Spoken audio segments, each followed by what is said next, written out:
My mom slapped me so hard across the face that my ears rang, my cheek burned like fire, and for a few seconds the whole kitchen spun.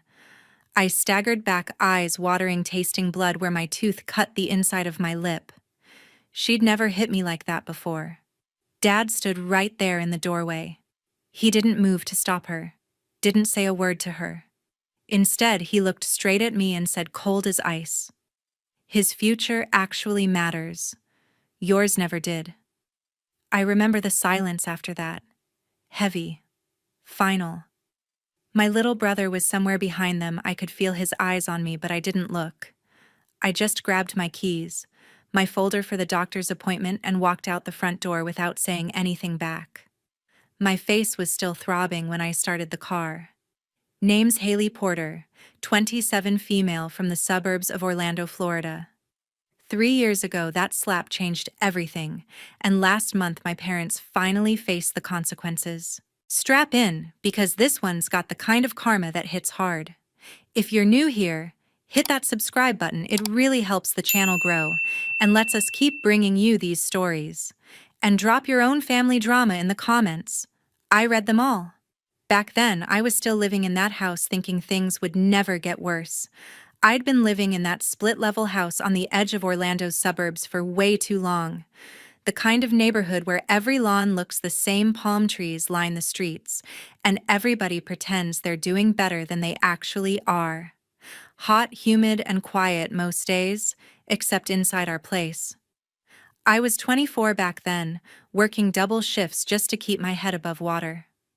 Mornings at a busy breakfast diner, slinging plates of eggs and pancakes, smiling through the rush, even when my feet ached.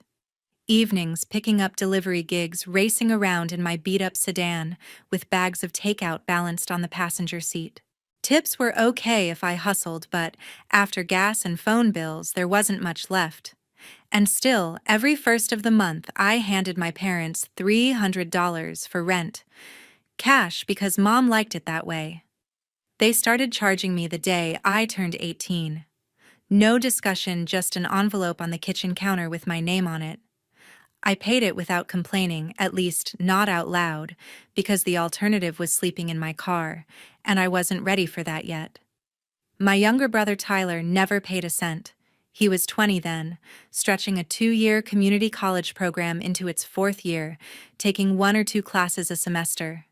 He slept until noon, most days, rolled out of bed in basketball shorts and whatever expensive hoodie Mom had just bought him, and spent the rest of the afternoon gaming or hanging out with friends. Dad had gotten him a used but shiny pickup truck the year before, nothing crazy but way nicer than anything I'd ever driven. Payments came out of some mysterious family fund I wasn't supposed to ask about. Dinner was usually the only time we were all in the same room.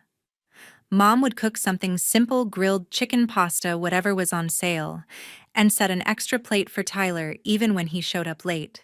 He'd eat fast, phone in one hand, barely looking up. As soon as he was done, he'd push back from the table, mumble something about needing to study, and disappear upstairs. The dishes stayed right where he left them. That was my cue. I'd clear the table, scrape leftovers, load the dishwasher, wipe down the counters. Every single night. If I tried to leave it for morning, Mom would sigh loud enough for the whole house to hear and say I was being inconsiderate. So I did it, bone-tired from work, standing at the sink while the hot water turned my hands red. I felt invisible most of the time. They only seemed to notice me when something needed doing, grabbing groceries on my way home, fixing the Wi-Fi when it acted up, covering a bill they'd forgotten. Dad would nod approvingly if I handled it quietly. "You're the reliable one," he'd say, like that was supposed to feel good. Reliable meant they didn't have to worry about me because I'd figure it out alone while they focused on Tyler. Mom kept the fridge stocked with the stuff Tyler liked, name-brand cereal, energy drinks, the good orange juice. My shelves in the pantry were the generic stuff I bought myself. She'd defend it by saying he was still growing, still in school, needed the fuel. I was already grown, already working, so I could manage. I didn't hate them for it, not exactly. I told myself it was temporary. Every extra dollar I scraped together went into a separate savings account they didn't know about. I'd been dealing with thyroid issues since my teens, regular blood work, meds, checkups that weren't cheap. The doctors kept saying nursing would be a solid career for me, stable hours once I got certified, good benefits, something that could actually cover my medical stuff long term. So I was aiming for the Certified Nursing Assistant program at the community college, then bridge into LPN training. Paid apprenticeship if I got lucky. It felt far away, but it was mine. Most nights I'd get home after 10, kick off my shoes, and collapse on the bed in the smallest bedroom upstairs. The house would be dark except for the glow under Tyler's door controller lights flashing muffled explosions from whatever game he was on. I'd lie there listening to the AC hum and wonder how much longer I could keep this up. One night after a late shift, I walked in quietly and heard my parents talking in the living room. Their voices drifted through the open layout, low and comfortable, like they were discussing the weather. I stood just outside the glow of the living room lamp, bag still slung over my shoulder, not quite ready to interrupt. The AC clicked on, masking my footsteps as I edged closer. Mom was curled up on the couch with her laptop balanced on her knees, scrolling through something. Dad sat across from her in his recliner, beer in hand, flipping channels absent-mindedly. "We'll need to cover another $800 for Tyler's registration next month," Mom said, tone light but pointed.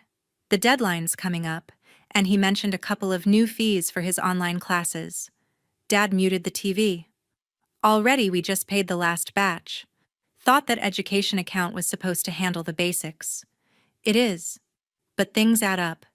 New textbooks, software subscription for his business course. He's really applying himself this semester. You should see how motivated he is."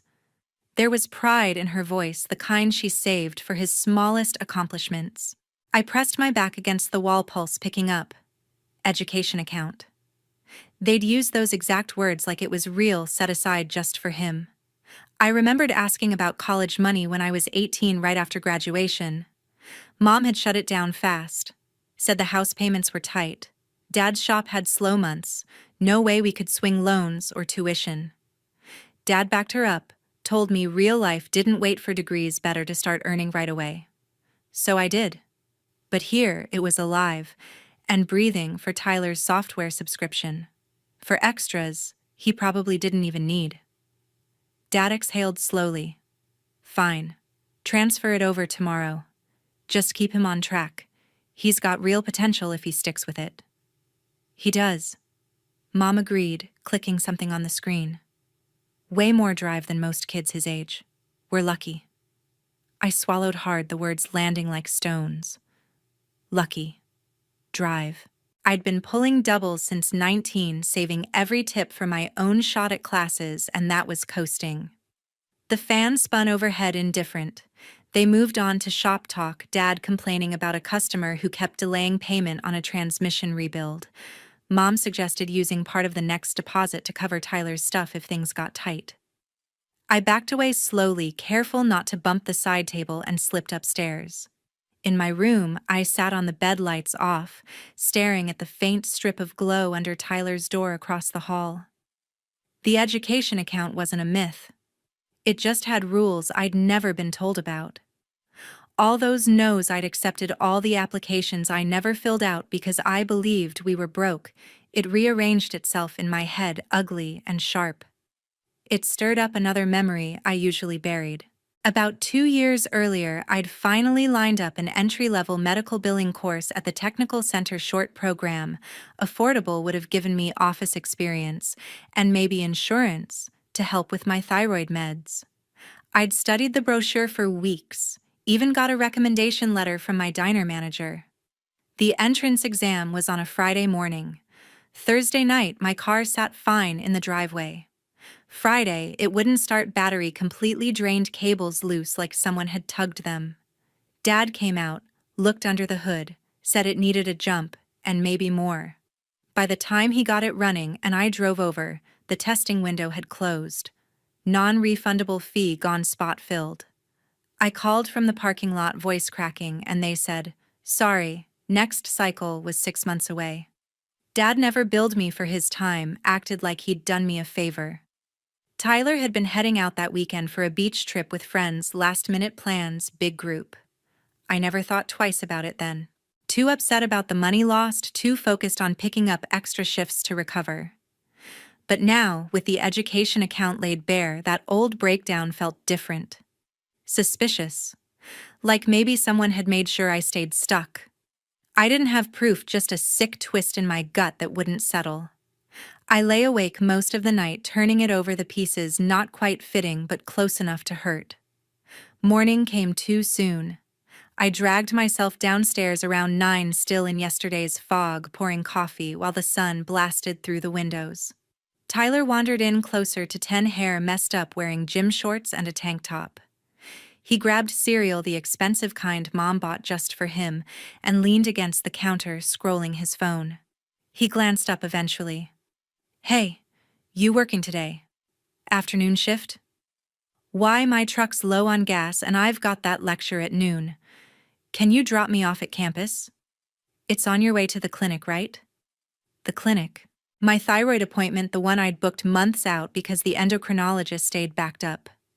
Recent labs had flagged something off, nothing urgent but enough for closer monitoring.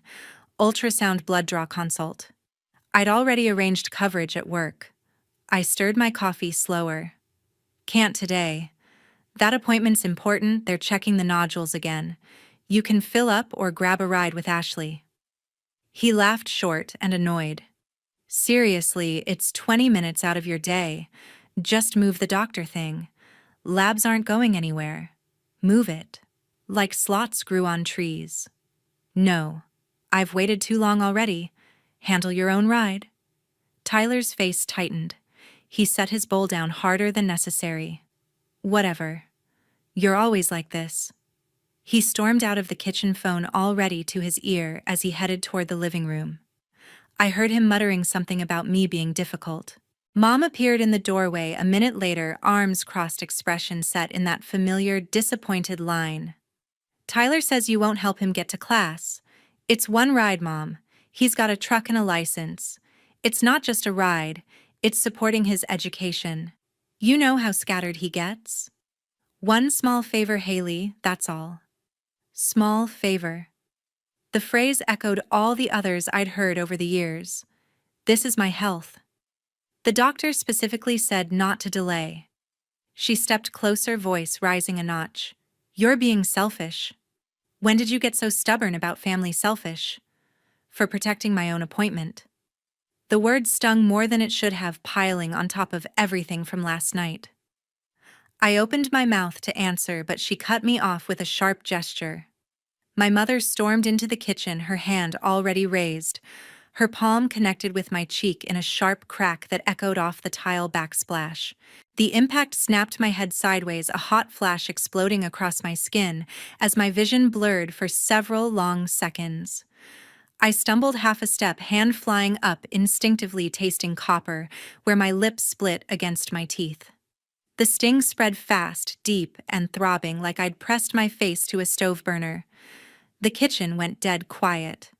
No radio hum from Mom's phone, no clink of dishes, just the low buzz of the fridge and my own pulse hammering in my ears. I blinked hard, trying to clear the haze, and looked up. Mom stood frozen, hand still, half-raised, eyes wide, like she couldn't believe what she'd just done. But the shock passed quick. Her mouth tightened into that thin line I knew too well. Behind her, Tyler leaned against the doorframe, arms crossed, a small smirk tugging at one corner of his mouth. He didn't say anything, just watched, like this was entertainment he'd been waiting for. Then the front door opened and shut with a familiar thud. Dad's footsteps crossed the hall faster than usual, keys jangling as he dropped them on the entry table. He appeared in the archway seconds later, work shirt smudged with grease, face already set in that no-nonsense expression he wore when Mom texted him about issues. "What's going on?" he asked, eyes flicking from Mom to me and back. Mom found her voice first. "Hayley's refusing to help Tyler get to class. Again." I asked her nicely, "I have my appointment." I cut in, voice steadier than I felt.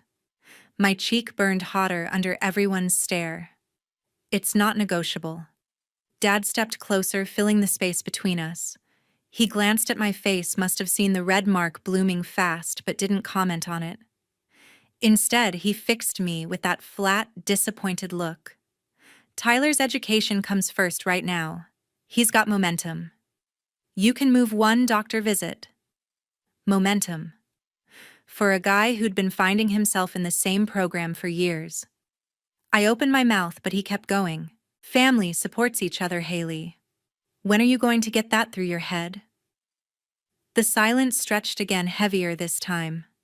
I looked at Mom's still rigid hand slowly lowering. At Tyler's smirk gone now, but satisfaction clear in his eyes.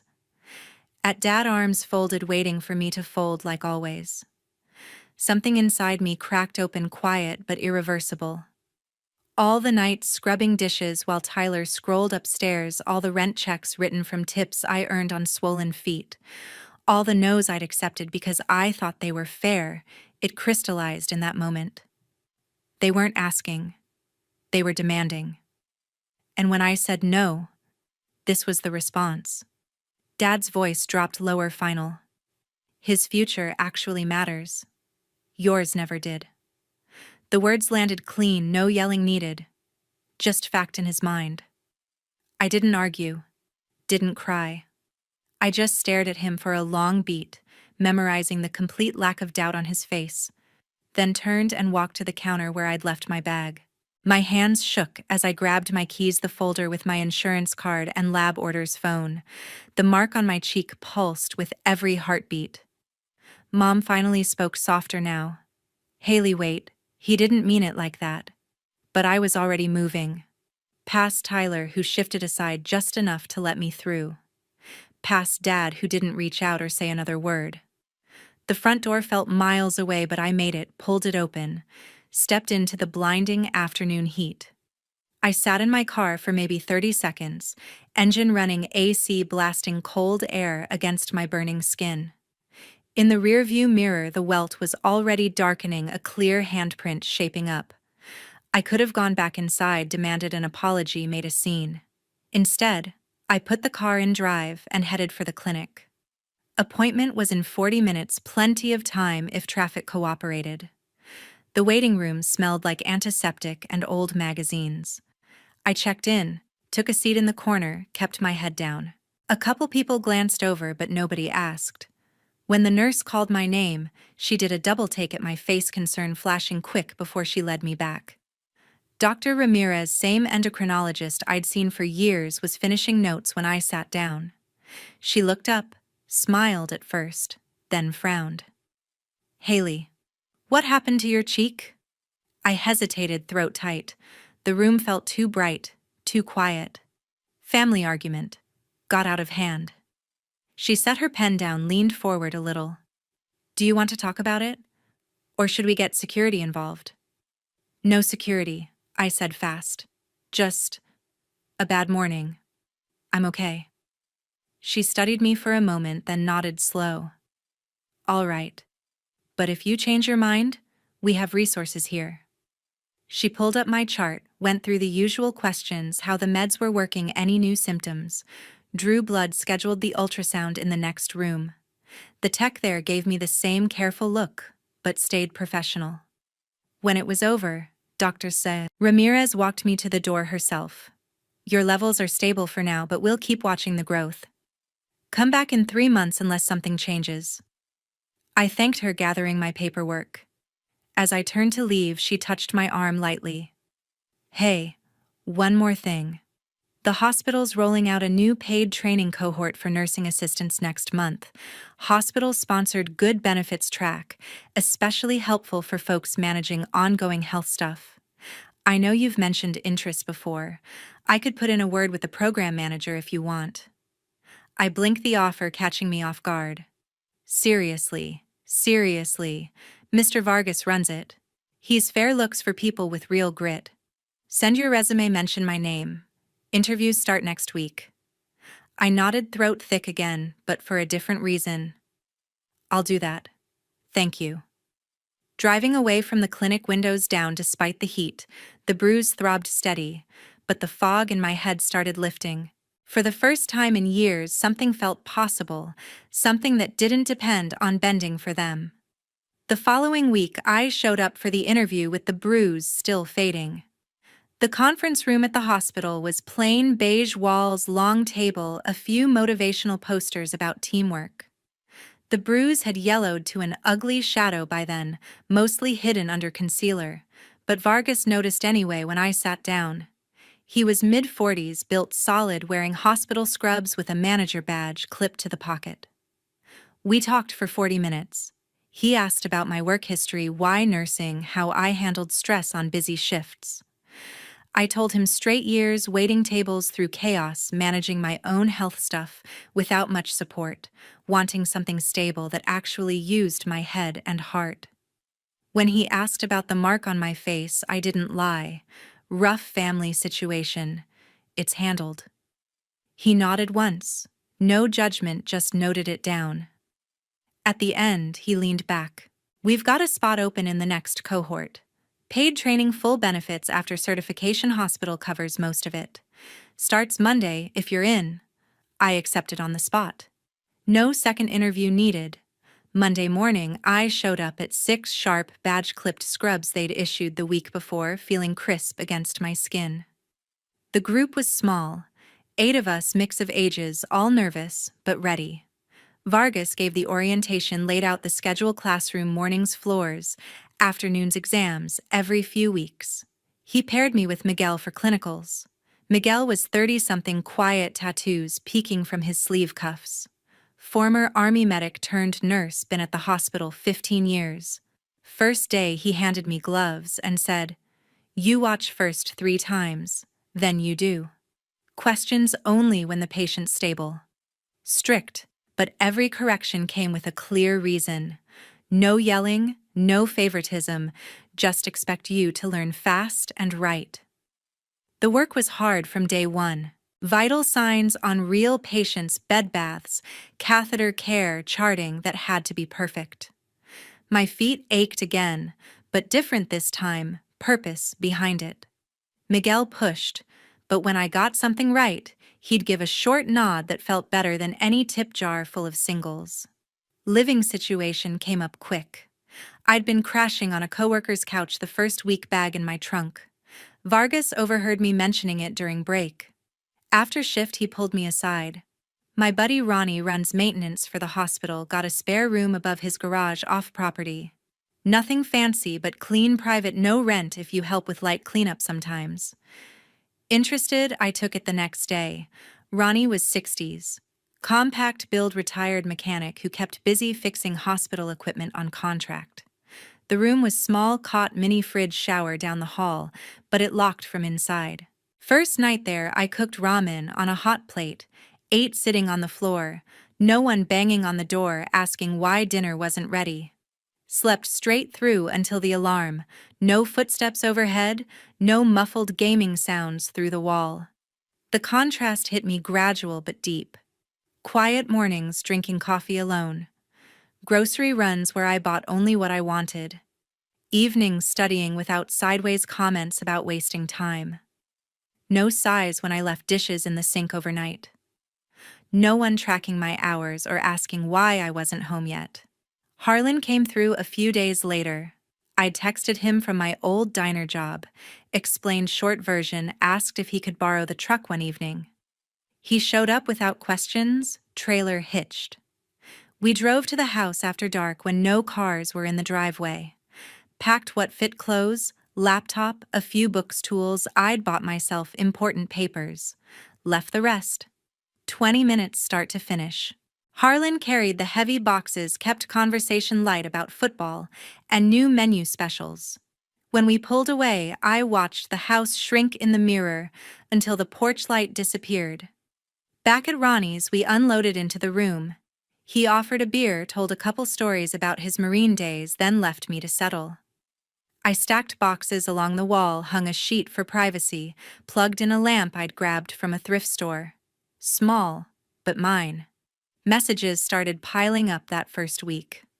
Mom mostly long texts about how I'd overreacted, how Dad was worried sick, how Tyler needed his sister right now. A couple from Tyler asking where his charger was, like nothing happened. I read none past the preview. Blocked the numbers one by one, deleted threads without opening. The silence on my phone felt cleaner than any apology they might have offered. At the hospital, people treated me different, not out of pity, just straight. Miguel corrected my technique on IV starts until I nailed it, then said good and moved on. Other trainees shared notes, covered breaks without keeping score. Vargas checked in once a week, asked how the material was landing, if I needed schedule adjustments around follow-ups. Fair? No hidden agenda. I started breathing easier. Mornings I'd wake before the alarm stretch without rushing.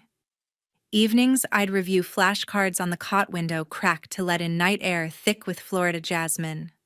Lost a few pounds from all the walking on floors, gained strength-lifting patience.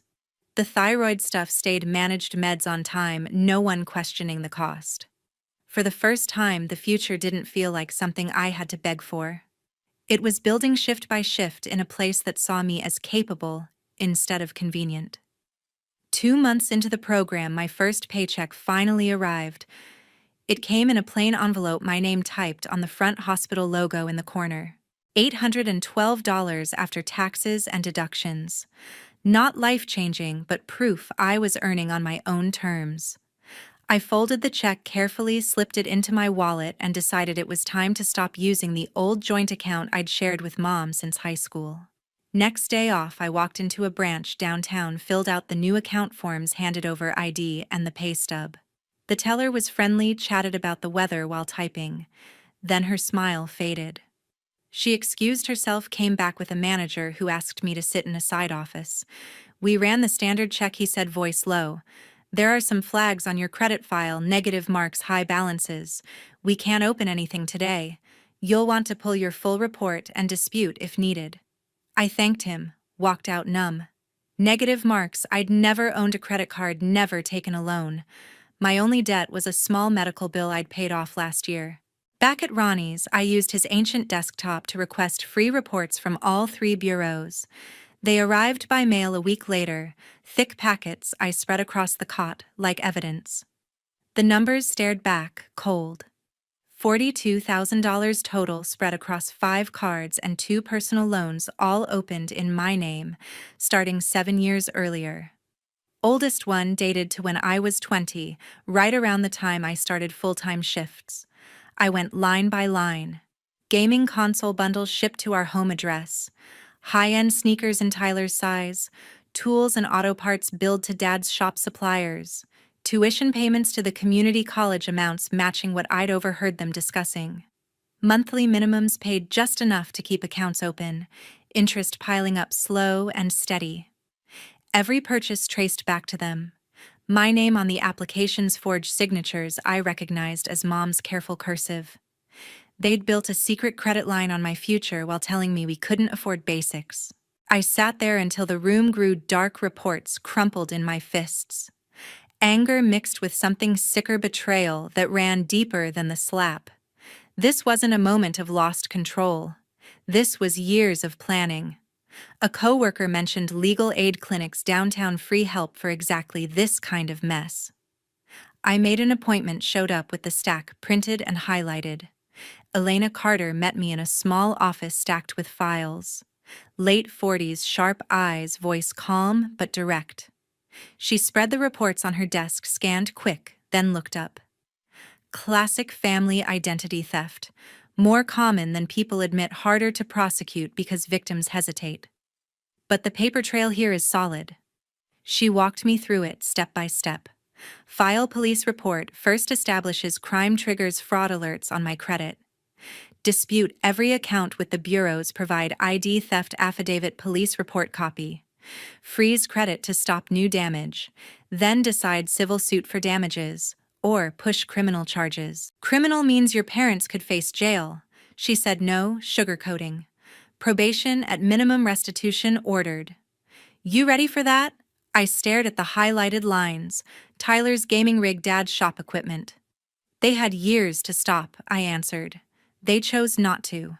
Still, I asked for time. Went back to Ronnie's, paced the small room, replayed every "we can't afford it" conversation. The education account. The convenient car trouble that cost me a certification chance. It all connected now, deliberate and long-term. 3 nights I barely slept. Part of me whispered they were still my parents. Flawed, sure, but blood. The other part saw the math: decades of my life paying for their choices. I thought about the slap, the cold words, the smirk. No remorse, no pause. I called Elena back. File the report. All of it. She nodded when I signed the forms. Good. This won't be fast, but it's the right move. The investigation started. Slow detective interviews, me handing over everything I had. Subpoenas went out for bank records, shop invoices, college payment logs. Detectives pulled card statements, matched shipping addresses, signatures. Mom's email linked to several account logins. Dad's business accounts showed deposits from customers vanishing into personal expenses.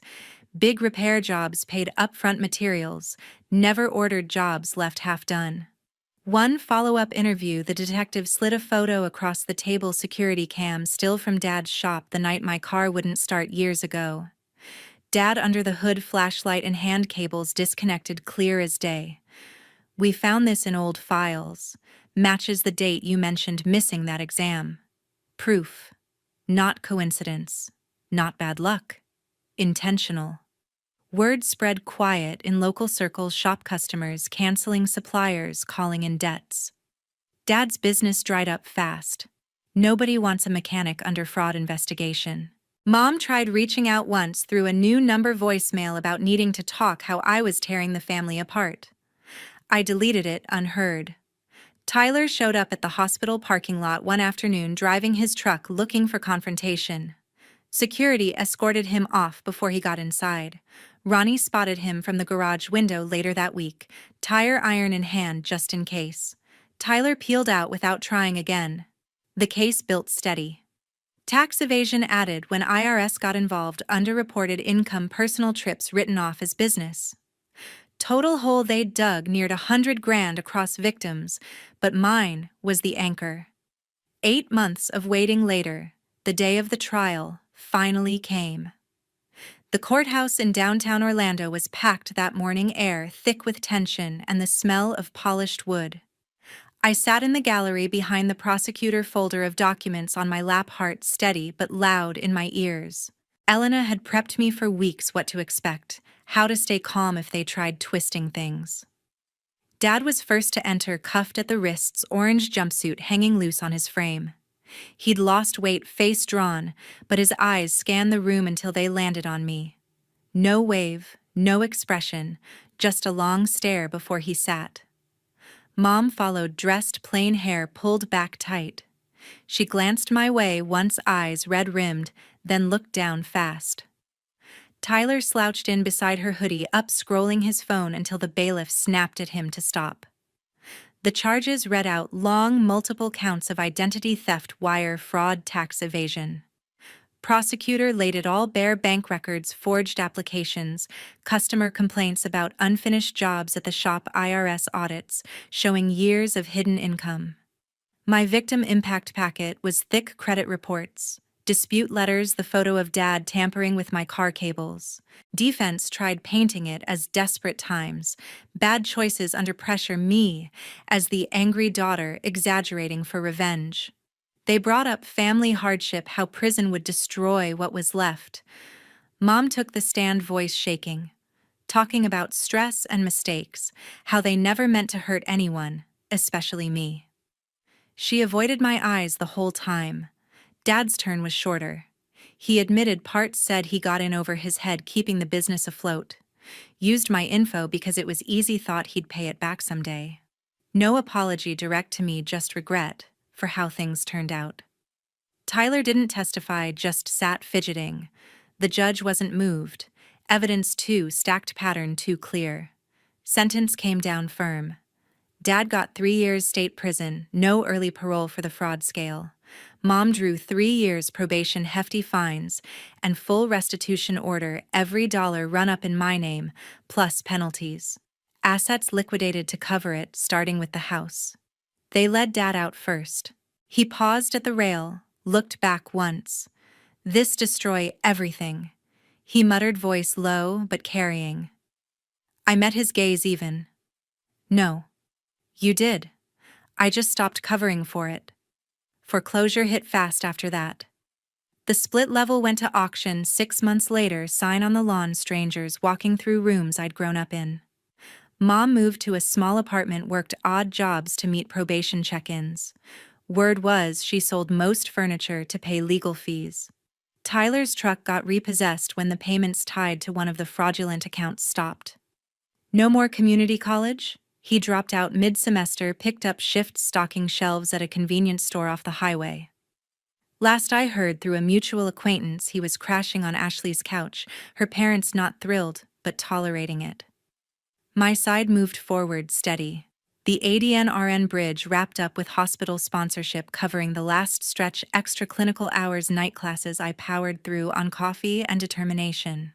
Exam day came, results posted online. 2 weeks later passed, registered nurse license in hand. I signed a lease on a studio downtown, tiny but high windows, my name alone on the paperwork. First month's rent from my own checks, no cosigner needed. Furniture came slow, thrift finds a real bed frame, plants on the sill that actually stayed alive. Credit cleanup took longer, endless calls, certified mail freezes and disputes. But one by one accounts closed as fraudulent balances zeroed, score climbing back to usable. First new card approved in my name only felt like a quiet victory. They tried reaching out a few times over the years. A letter from Mom, once handwritten, full of regret, that never quite said sorry for the right things. Emails from Tyler asking for help with a bill, like old habits. Even a call from Dad after his release, voice rough, wanting to clear the air. I let them go to voicemail, deleted without listening. Blocked new numbers as they came. Some bridges aren't meant to be rebuilt. 3 years on, I'm pulling 12-hour shifts in the ER, some weeks steady pay, benefits covering my thyroid follow-ups without stress. Colleagues who know my story only from bits I share respect the boundaries, celebrate the wins. Ronnie still checks in. Harlan sends texts about diner specials. Miguel grabbed beers after my pinning ceremony, grunted. "Not bad," with a rare grin. I drive a used hatchback, now paid off, reliable, no strings. Evenings I cook what I want, watch whatever, sleep deep in a space that's truly mine. Looking back, that day in court wasn't revenge. It was consequence finally catching up. And walking away that morning after the slap wasn't running, it was choosing myself. Walking away from toxic family isn't betrayal, it's survival. Some doors need to stay closed forever.